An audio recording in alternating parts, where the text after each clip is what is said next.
Sam, जी चाचा। बेटा वो बैंक खाते की डिटेल दे दे। तनख्वाह आ गई है तेरी, तनख्वाह कर देता हूँ उसमें। अरे बाद में कर देना, क्या हो गया। क्यों, तुझे पैसे नहीं चाहिए? 2 महीने के एक साथ कर देना। अरे फिर तेरा खर्चा कैसे चलेगा बेटा? खर्चा?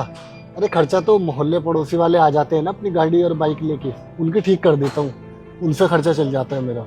पक्का? हाँ हाँ पक्का, नहीं चाहिए, आप 2 महीने के एक साथ कर देना। चल ठीक है, जैसे तेरी मर्जी।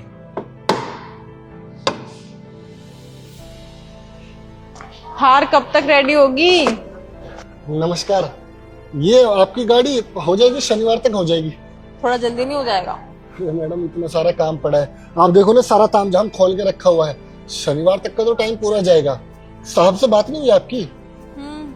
हो गई थी मेरी बात, कोई बात नहीं, मैं सैटरडे को आती हूँ फिर। हाँ हाँ 100% आपको शनिवार को मिल जाएगी गाड़ी। अब आ गए हो तो चाय पी कर जाना। सुरेश, मैडम के लिए चाय लगा। अरे नहीं नहीं, चाय की जरूरत नहीं है, सैटरडे को आती हूँ। ठीक।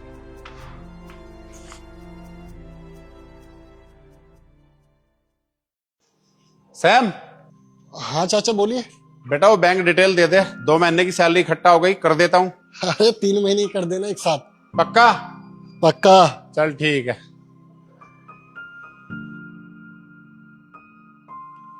बेटा सैम, यार बैंक डिटेल नहीं देनी तो कोई बात नहीं, कैश में ले ले सैलरी। अरे कैश की जरूरत नहीं है, और सच बोलूं तो अभी पैसे की जरूरत नहीं है, और बाद में कर देना। ठीक है यार।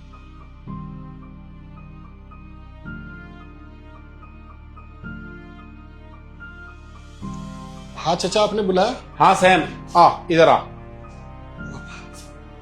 हाँ जल्दी बताओ। वो सुरेंद्र की गाड़ी हो गई?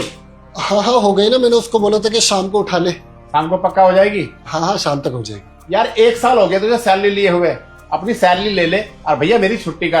कब तक मेरे पे लाखों का कर्जा चढ़ाएगा? काफी पैसा हो गया तेरा यार मेरे पे। अच्छा ठीक है, कितने पैसे हो गए?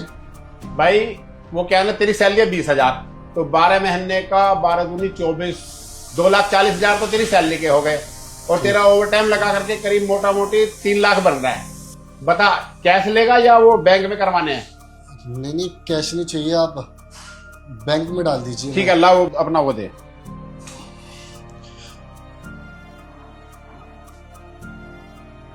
इस पे कर दो। ठीक है, ये ले, हो गए। ठीक है। अच्छा एक बात बता बेटा, आज के जमाने में कोई अपने 500 रुपए नहीं छोड़ते, और तूने 12 महीने की सैलरी मेरे पे छोड़ दी। अगर मैं लेके भाग जाता ना देता तो? आपको पता है, जब से मैंने यहाँ पर काम की शुरुआत की थी तो सब आपको साहब साहब करके बुलाते थे। एक मैं ही था जो आपको आज भी चाचा करके बुलाता हूँ, और मैं आपको सिर्फ चाचा बुलाता नहीं बल्कि दिल से चाचा मानता भी हूँ। और आप अगर पैसे लेकर भी भाग जाते तो मेरी किस्मत तो मुझसे नहीं छीन सकते थे ना। और पैसे ना लेने की वजह वो सिर्फ ये थी कि मेरे माँ बाप की नजरों में मैं अपने लिए इज्जत देखना चाहता था। एक दिन, अरे शर्म कर ले, जीवन भर तो कुछ काम किया नहीं, पूरे 27 साल का हो गया है, जब देखो घर में बैठा रहता है, कुछ कमाना धमाना है नहीं, कब कमाएगा? घर में बड़ी बहन की शादी हो गई, उसमें तो तूने 1 रुपया खर्च नहीं किया। अरे कम से कम अब छोटी बहन की शादी है, उसमें तो कुछ खर्च कर ले, जाके कुछ कमा के लिया। मर्द के नाम पर ना पूरा कलंक है तू, जब देखो मुफ्त की रोटी तोड़ता रहता है। अरे दुनिया के मर्द को देखो, वो घर में ना पैसे कमा के लाते हैं 4, और तू अपने आप को देख, मुफ्त की रोटी तोड़ता रहता है। कम्मा कहीं का, जाके कमा ले कुछ। तो बस यही वजह थी कि मैंने आपसे 20-20 हजार हर महीने करके पैसे नहीं लिए, बल्कि मैंने सोचा था कि 1-1.5 साल के पैसे इकट्ठे हो जाएंगे तो एक साथ अपनी माँ बाप को पैसे दे दूंगा, ताकि वो भी खुश हो जाए। क्योंकि अगर हर महीने पैसे लेता तो शायद वो मुझसे खर्च हो जाते और मैं उन पैसों को जोड़ नहीं पाता। कहते हैं कि माँ बाप की सेवा करनी चाहिए, लेकिन सेवा के साथ साथ पैसे भी बहुत ज़रूरी है, और हर बेटा चाहता है कि वो अपने माँ बाप की नज़रों में अपने लिए इज्जत देखे। तो बस यही वजह थी कि मैंने आपसे हर महीने तनख्वाह नहीं ली, बल्कि एक साथ सारे पैसे ले लिए, ताकि मैं जोड़ पाऊँ और अपने माँ बाप को पैसे दूँ। पिछली बार मैंने अपनी बड़ी बहन की शादी में तो कुछ दिया नहीं था, लेकिन मैं चाहता हूँ कि आधे से ज़्यादा खर्चा छोटी बहन का मैं ही उठाऊँ, इसलिए बस पाई पाई करके जोड़ रहा हूँ। पूरा दिन यहाँ काम करता हूँ और बाकी एक दिन संडे को छुट्टी मिलती है, वो मैं आसपास पड़ोसी की गाड़ी ठीक करके अपना खर्चा चला लेता हूँ, ताकि यहाँ जितने भी पैसे मैं कमाऊँ महीने में वो सारे जोड़ सकूँ। बेटा तू बहुत नेक इंसान है, ऐसे मेहनत से लगा रहो, देख लेना एक दिन बहुत तरक्की करेगा। अच्छा सैम, मुझे जाना है, ठीक है?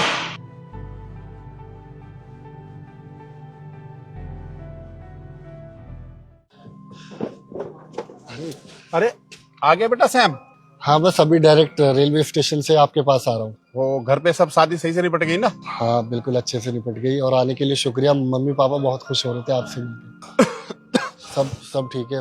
क्या हुआ, तबीयत खराब? अरे वो बेटा क्या ना, ठंड लग गई और जब से ना बस यहाँ पे छाती में बहुत परेशानी हो रही है, बार बार ना खांसी आ रही है। अरे तो आप आराम करो ना, काम पर क्यों आ गए? अरे बेटा पर क्या करूं, तू भी नहीं था तो काम तो देखना ही था। तो बस परेशानी ज्यादा हो रखी है बेटा, पर कोई बात नहीं, ऐसा ना थोड़ी देर में ठीक हो जाएगी, तू अपना काम देख ले, सही है? अरे नहीं, ऐसे कैसे देख लोगे? आपकी इतनी ज्यादा तबीयत खराब हो रही है, आप एक काम करो, आप डॉक्टर को जाकर दिखाओ और दवाई लेके आराम करो। मैं आ गया हूँ, मैं सब कुछ संभाल लूंगा। अरे बेटा पर ये सब इतना काम कर दिया ना आपने पराया। अरे मैं आपका अपना हूँ और मुझे सारा काम आता है। आपकी तबीयत खराब है, गराज संभालने का काम मेरा है, मैं सब कुछ संभालूंगा। आप बिल्कुल निश्चिंत रहे, आप जाकर आराम करिए। अच्छा संभाल लेगा ना बेटा? हाँ, पक्का संभालूंगा, आप जाओ। ठीक है बेटा, हाँ फिर मैं घर जा रहा हूँ, हाँ, तू देख लेना। अच्छा बेटा।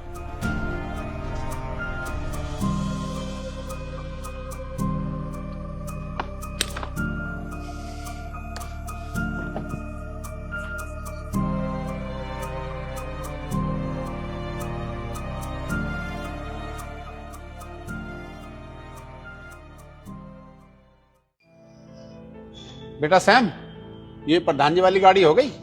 हाँ, हो गई। बोल दो प्रधान जी को आकर ले जाए, बस धुलना बाकी रह गई है। अच्छा, वॉशिंग शाम तक हो जाएगी है? हाँ। चलो ठीक है। अच्छा बेटा सैम, ऐसा ना मैं ट्रांजैक्शन अब इस बार ना वैसे नहीं कर सकता, तो कैश आ गया था, तुझे कैश में सैलरी दे रहा हूँ।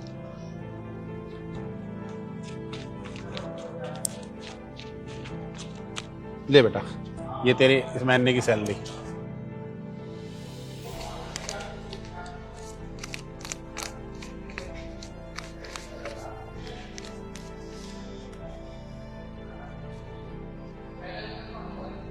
मुझे लगता है आपने गलती से ज्यादा पैसे दे दिए, 5,000 रुपये ज्यादा है इसमें। नहीं बेटा, कोई गलती से नहीं दिए मैंने। वो क्या है ना, मैं 8 दिन से बीमार था, तूने पूरे गैराज की अच्छे से देख रेख करी और कितना काम करके दिया मुझे, है कितना पैसा कमा के दिया, तो बेटा मेरा भी तो कुछ फर्ज बनता है। वो क्या है ना, कम से कम तुझे मेरे यहाँ पे 3 साल हो गए और मैंने तेरी कोई सैलरी नहीं बढ़ाई, इसलिए मैंने सोचा इस बार मैं तेरी सैलरी बढ़ा देता हूँ। तो वो 5,000 इसी बात के हैं। इस बार से ना तुझे 5,000 एक्स्ट्रा मिलेंगे हर महीने, ठीक है? तो तेरी सैलरी अब 25,000 हो गई, ठीक बेटा? हाँ तो बेटा ऐसे मेहनत से लगा लो बस, ठीक?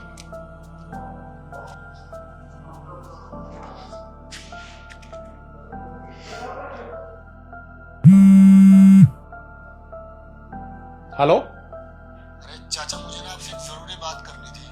हाँ बोलो बेटा सैम। अरे वो मुझे ना इमरजेंसी किसी गांव में जाना पड़ रहा है, तो मैं 4-5 दिन बाद लौटूंगा, तो आप काम संभाल लेना।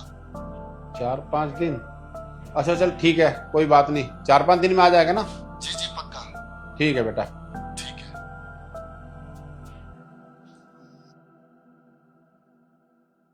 अरे रवि क्या कर रहा है यार, इस गाड़ी की देख लेना इसको आकर के। चाचा।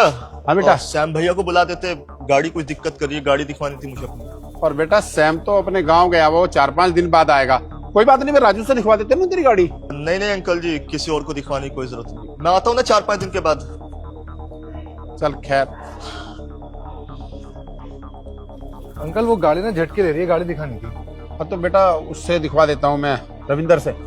सैम नहीं है यहाँ पे? बेटा वो तो 4-5 दिन के लिए गांव गया हुआ है। तो 4-5 दिन बाद दिखा लेते अंकल गाड़ी। अरे मैं दिखवा देता हूँ। नहीं उसी से करा लो अंकल। अच्छा चल ठीक है बेटा, मैं मिलता हूँ। ठीक है बेटा, 4 दिन बाद। अरे यार, जो भी कस्टमर आ रहा सैम को ही पूछ रहा, गाड़ी दिखा भी नहीं रहा, जो भी कहता सैम से ही दिखानी है। इसका मतलब ना सारे कस्टमर से अच्छी ट्यूनिंग है उसकी, काम अच्छा करता है ना लड़का। मुझे फोन करना ही पड़ेगा उसको।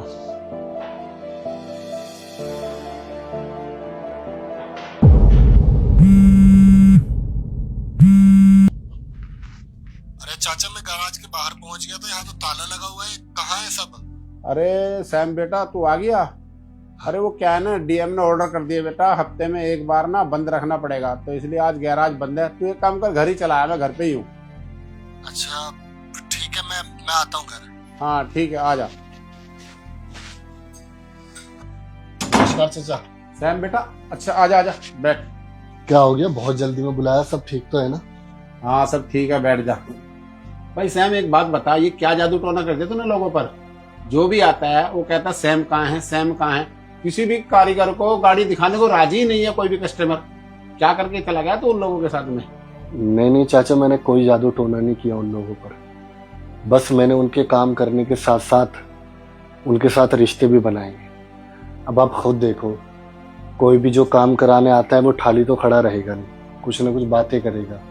तो बस मैं भी उनको चाय ऑफर कर देता हूँ, पानी ऑफर कर देता हूँ, और उनके साथ चाय पीते पीते उनसे 2 बातें भी कर लेता हूँ, जिनसे उनका मन भी लग जाता है और उनके जो डाउट होते हैं वो मुझसे क्लियर भी कर लेते हैं, जिससे हमारा एक रिश्ता बन जाता है, एक बॉन्डिंग बन जाती है। और आज के वक्त में बॉन्डिंग बनाना बहुत ज़रूरी है, क्योंकि आजकल मार्केट में इतना ज़्यादा कंपटीशन हो गया है ना कि आप हर गली में एक आपको मैकेनिक मिल जाएगा। तो वो हमारे पास इतना दूर काम कराने क्यों आएंगे?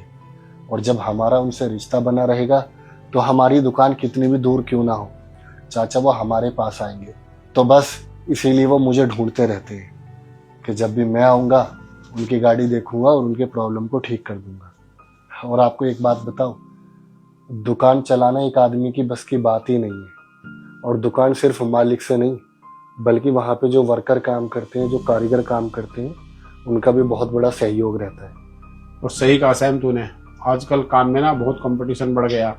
और हाँ, मैं बहुत खुश हूँ कि मेरे पास ना तेरे जैसे कारीगर है। अच्छा एक बात बता, अगर मैं तुझे काम पे नहीं रखता तो क्या करता?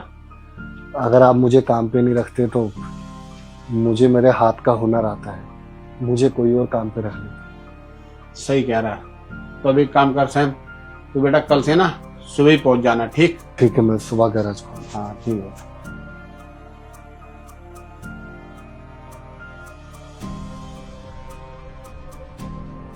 तो दोस्तों, अगर आप भी चाहते हैं कि आपके वर्कर अच्छे से काम करें, ईमानदारी से काम करें, तो आपको भी उनका ध्यान रखना चाहिए, क्योंकि आप अगर उनका ध्यान रखेंगे तो ही वो आपका भी ध्यान रखेंगे और खुशी खुशी काम करेंगे। तो मेरी आपसे अपील है कि दोस्तों अपने वर्करों का अच्छे से ख्याल रखें, ताकि वो मेहनत ईमानदारी से काम करें और अपनी इच्छा से लगे रहें।